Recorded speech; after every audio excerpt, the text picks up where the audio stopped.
Quando nos aproximamos da introdução de Lucas capítulo 22, é como se o texto nos conduzisse lentamente para dentro de uma sala carregada de tensão, onde o ar já está pesado antes mesmo de qualquer palavra decisiva ser dita.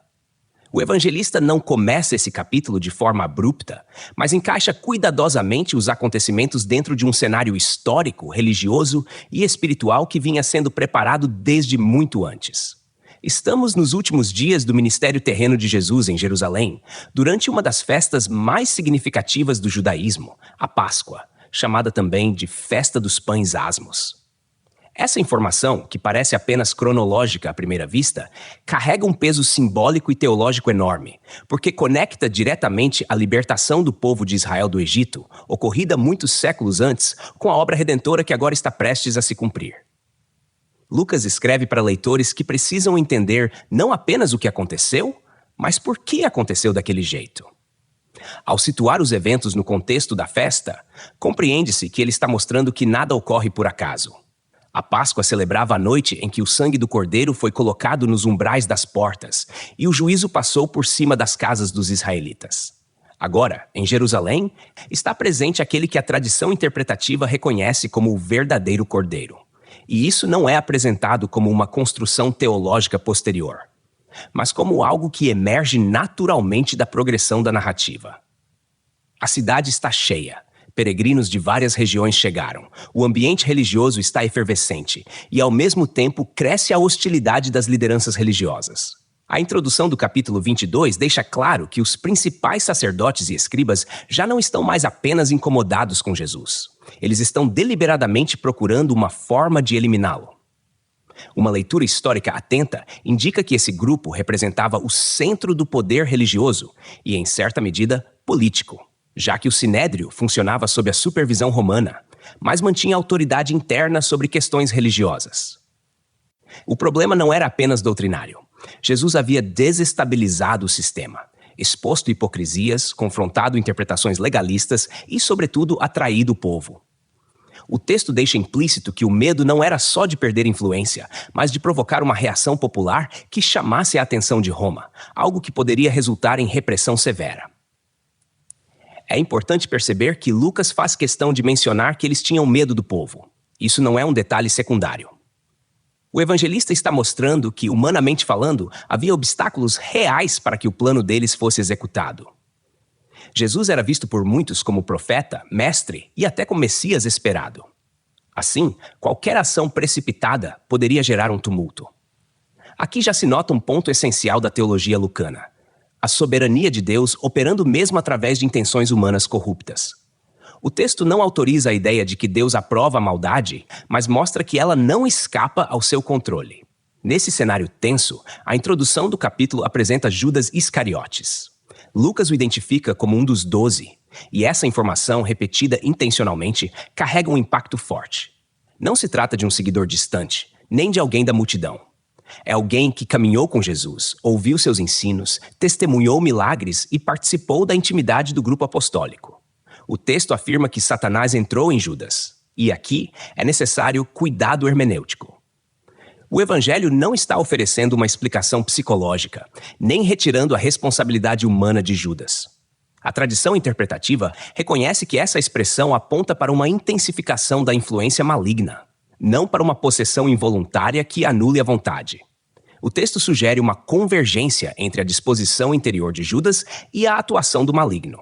Esse detalhe é colocado exatamente nesse ponto da narrativa para evitar leituras simplistas. Judas não traz Jesus por acaso, nem de forma repentina. O texto indica um processo.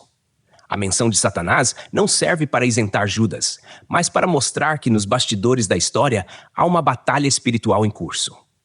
Lucas, como teólogo sensível à atuação do Espírito Santo ao longo de sua obra, também não ignora a atuação do mal, mas sempre a apresenta subordinada à vontade soberana de Deus. O leitor é levado a compreender que o conflito não é apenas humano, mas cósmico, sem que isso se transforme em dualismo ou em exagero especulativo. Ao narrar que Judas vai falar com os principais sacerdotes e capitães sobre como entregar Jesus, o texto introduz outro elemento histórico relevante. Os capitães mencionados provavelmente eram responsáveis pela guarda do templo, uma força religiosa armada. distinta dos soldados romanos. Isso indica que a conspiração estava sendo cuidadosamente planejada para evitar intervenção externa e minimizar riscos. A alegria deles ao ouvir Judas revela o quanto essa traição interna era vista como a solução perfeita para um problema que parecia insolúvel. O acordo financeiro, embora mencionado de forma simples, carrega um simbolismo pesado. O valor não é enfatizado por Lucas, mas a ação em si revela a banalização do sagrado e a mercantilização da vida. Nesse ponto, o texto não permite uma leitura moralista rasa, do tipo reduzir Judas a um arquétipo de ganância. O que se compreende é algo mais profundo. Quando o coração se distancia do propósito de Deus, até a convivência com o sagrado pode se tornar instrumento de destruição. Lucas não cria diálogos, não descreve emoções detalhadas, mas a sobriedade do relato é justamente o que dá força ao texto. A traição acontece em meio a um contexto religioso, durante uma festa que celebra a libertação, o que intensifica o contraste entre aparência e realidade. A introdução do capítulo também prepara o leitor para a conexão entre o plano humano e o plano divino. Enquanto as lideranças conspiram e Judas procura uma oportunidade sem alvoroço, o texto já deixa implícito que tudo isso ocorre dentro de um tempo determinado. A Páscoa não é apenas um pano de fundo cronológico, mas um marcador teológico. A tradição interpretativa reconhece que Lucas quer que o leitor perceba que a morte de Jesus não é um acidente histórico, nem uma derrota inesperada, mas parte de um desígnio maior que vinha sendo anunciado desde as escrituras hebraicas. Esse início do capítulo 22 também dialoga com tudo o que veio antes no Evangelho. Jesus já havia anunciado sua morte, já havia falado sobre traição, rejeição e sofrimento. Agora, o que era anúncio começa a tomar forma concreta. O texto avança com uma sensação de inevitabilidade, não no sentido fatalista, mas no sentido de cumprimento. Cada movimento humano, mesmo quando motivado por medo, inveja ou interesse, acaba contribuindo para a realização do plano redentor. Ao mesmo tempo, Lucas mantém o foco pastoral. Ele não escreve apenas para informar, mas para formar. Ao apresentar esse cenário, o leitor é convidado a refletir sobre fidelidade, vigilância espiritual e responsabilidade. Não de maneira explícita ou moralizante, mas de forma implícita, deixando que o peso da narrativa produza esse efeito. O texto não autoriza especulações sobre o que Judas poderia ter feito se tivesse escolhido diferente, nem permite transformar os líderes religiosos em caricaturas unidimensionais.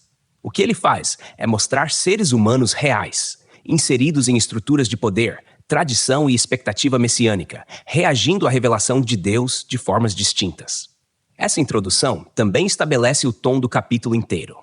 Tudo o que virá a seguir, a ceia, o anúncio da traição, o sofrimento no Getsemane, as prisões e negações, já está sendo preparado aqui. O leitor atento percebe que Lucas está desacelerando a narrativa, dando espaço para que cada passo seja sentido.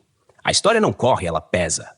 E esse peso é intencional, porque estamos diante do coração do Evangelho, onde se encontra o pecado humano, a ação do mal, a soberania divina e o amor redentor de Deus, todos entrelaçados de forma profunda e inseparável. Enquanto o texto continua avançando sem oferecer encerramentos fáceis ou conclusões apressadas, conduzindo o leitor cada vez mais para dentro do drama que ainda está em pleno desenvolvimento. Texto e produção Douglas Vieira. Música de Sergio Prosverini por Pixabay. Faixa Snowy Peaks. Voz por ChatGPT 5.1. Tipo Ember. Bibliografia. Comentários expositivos Hernandes Dias Lopes, editora Agnos. Comentário bíblico Matthew Henry, editora CPAD. Antigo e Novo Testamento interpretado versículo por versículo Russell Norman Champlin, editora Agnos. Charles Spurgeon, Os Tesouros de Davi, editora CPAD.